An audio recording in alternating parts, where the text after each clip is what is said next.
Welcome to the Genius Factory. Enjoy the video. You begin by confirming prerequisites. Make sure your GitHub account has Copilot access and Vscode is updated. Once done, install the official GitHub Copilot extension in Vscode. This is the only supported extension for full integration. Next, open the command palette and choose Copilot. Sign in, follow the browser authorization, approve permissions, and return to Vscode. This step links your account to the editor. Without it, suggestions won't appear. So complete the auth flow now. Now configure how Copilot behaves inside projects. You should open the extension settings and enable inline suggestions and the number of candidate completions. This controls latency and bandwidth. Once configured, set or change key bindings for accept and trigger suggestions so you can work fluidly.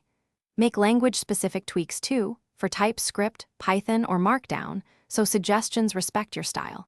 After adjusting, restart Vscode if needed. These settings optimize relevance and speed. You're ready to use Copilot. Start typing and accept inline completions, then validate generated code and adapt it to your project. Once you confirm usefulness, make it habitual. Use trigger suggestion to explore alternatives.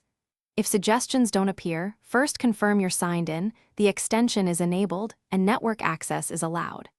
If problems persist, check for proxy restrictions, disable other AI completion extensions that conflict, and open Vscode's output log for Copilot. That single troubleshooting tip often reveals the root cause.